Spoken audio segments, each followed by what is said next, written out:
Ya rero nkuko nari nabikubwiye turaganira mu kiganiro bita menya aho tuganira ku mibereho y'abana bafite ubumuga muri rusange aho tuganira mu kanya twari turimo tuganira n'umubyeyi tugiye kuganira nawe yego watangira rero utwibwira. yene twimana Pierre Celestin yego ndi umurezi mu kigo cya groupe scolaire Kabuga Catholique ubusanzwe nkaba nsanzwe mfasha abana bafite ubumuga nubwo wenda ubumenyi buba butari hejuru ariko kuri bikeya nshoboye. urakoze cyane. utangiye twibwira Celestin umwarimu kuri groupe scolaire Kabuga aho utubwiye ko usanzwe ukurikirana abana bafite ubumuga. duha ishusho muri rusange ubona abana bafite ubumuga ku bigo by'amashuri bafatwa gute n'abarimu, bafatwa gute na bagenzi babo, hanyuma uze no gukomoza ku mbogamizi ubona zicyugarije umwana ufite ubumuga. Murakoze. Iyo ndebye ukuntu abana bafite ubumuga bafashwe ku bigo by'amashuri ugereranyije wenda n'iminsi yashize. Halo, sindi nuri kunyumva? Ndakumva. Ugereranyije n'indi minsi yashize ubona yuko hari cyahindutse, abarimu bari kugenda babyumva kurushaho ku buryo nabo muri bya bindi bikeya bw'ubumenyi bukeya tugenda tubasangiza bagaragaza ko nabo barimo kugenda bagira icyo babafasha cyane cyane mu myigire ku byo bashoboye. Ariko hari nk'ubwo usanga hari skills zirenze bisaba kwitabaza abantu rimwe na rimwe ntitunababone. Nko no mwaka iwacu hari abana noneho batumva batanavuga twakiriye muri primary, kandi bikaba ari ibintu nabyo ntitwari bubange kandi turi inclusive, ababyeyi babo badafite ubushobozi bwo kubajyana muri bya bigo biri special. Icyo nacyo kikaba ari imbogamizi ko abo barimu bafite, ariko tukababwira ko byanga bikunda ibisubizo bizaboneka.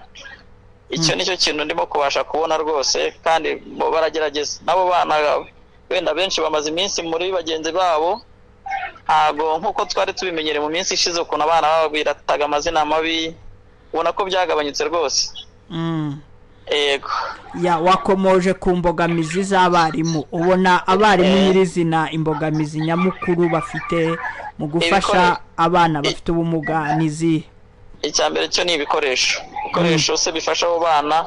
Buriya iyo umuntu yabisobanukiwe cyane cyane ni skills, iyo skills yo gufasha abo bana ntago iri ku rwego rushimishije.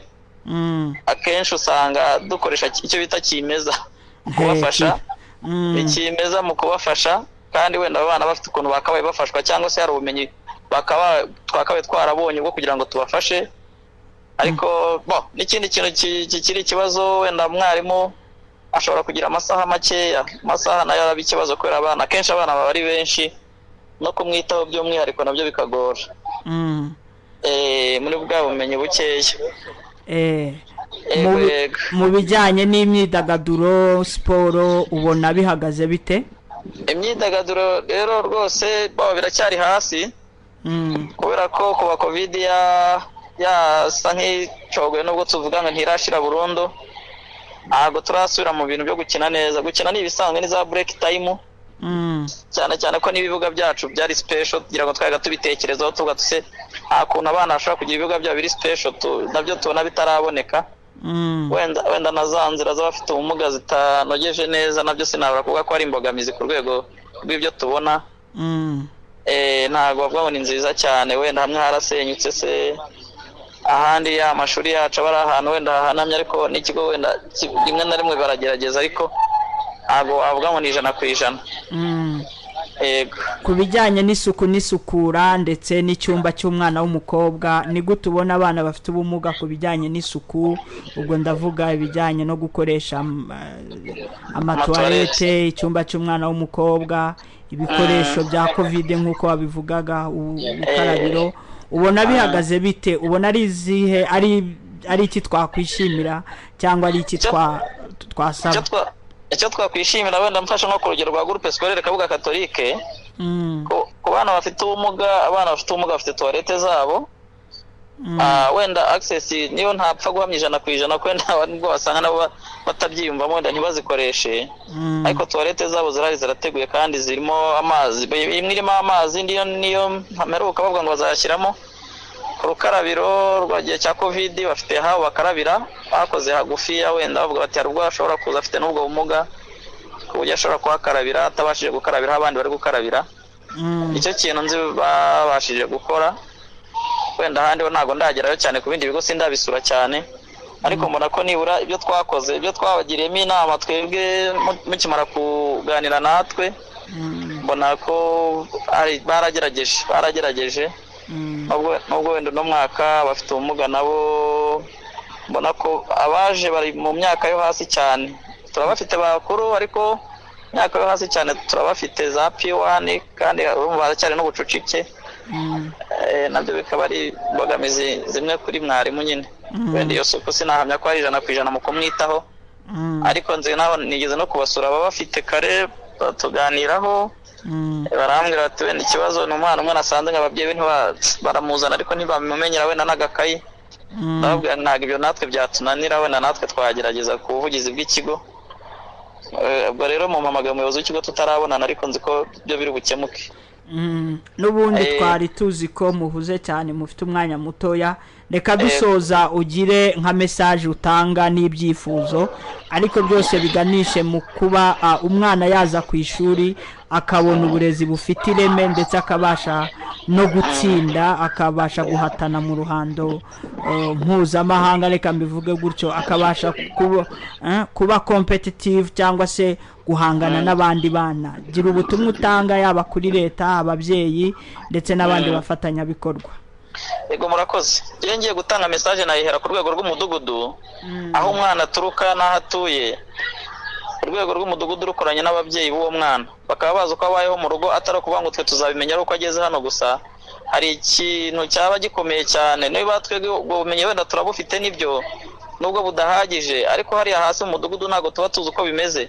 Icyo ni kimwe cyo korana none na leta nayo ikagira umwanya wo kubasha kwigisha, ifata umwanya wo kwigisha abafatanyabikorwa ikintu babasabwa cyane natwe no kutwongerera ubwo bumenyi, kuko rimwe na rimwe bafite ubwo bushobozi no gufasha ababyeyi bamwe na bamwe batishoboye, kuko barahari batishoboye. Ubirebera nk'abana baranga bamwe rwose ubona ko batishoboye. Icyo gihe rero baramutse bakoze gutyo, ibikoresho ku ishuri bikaboneka, kuko nibyo leta kenshi ikunda kuba yatuzanira. Abo bana ntabwo dushaka kubagira ngo babe special, kuko n'ubundi twabonye ko bituma barushaho kwigunga. Twabonye kwiga muri no politike yo kwigana n'abandi ariyo nziza, ariko bakagira umwihariko wabo binyuze wenda mu bafatanyabikorwa. Bumva byanga bikunda hari icyo baba babafashije, kandi bakaba babasha gutera imbere cyane cyane mu mutwe, kuko niho tubakeneye cyane. Murakoze. Murakoze cyane, turagushimiye Celestin ku mwanya muduhaye, umwanya mutoya mwari mufite, kandi tunabashimira ku muhate n'uruhare mukomeje kugira mu guteza imbere uburezi bw'umwana ufite ubumuga aho ngaho ku kigo, kandi tunabasaba ko ubumenyi mufite mukomeza kubusangiza abandi. Turabashimiye rero, mugira akazi keza, Nyagasana akomeza abarinde. Yego murakoze namwe Simo. Menya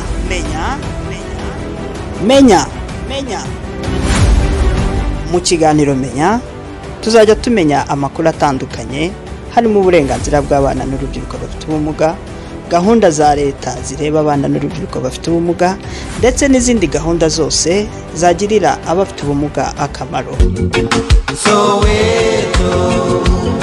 Kurikira ikiganiro Menya buri wa kabiri guhera saa 9 kugeza saa 10 za nimugoroba, hamwe na Muhire Simon Pierre kuri uwezoradio.com.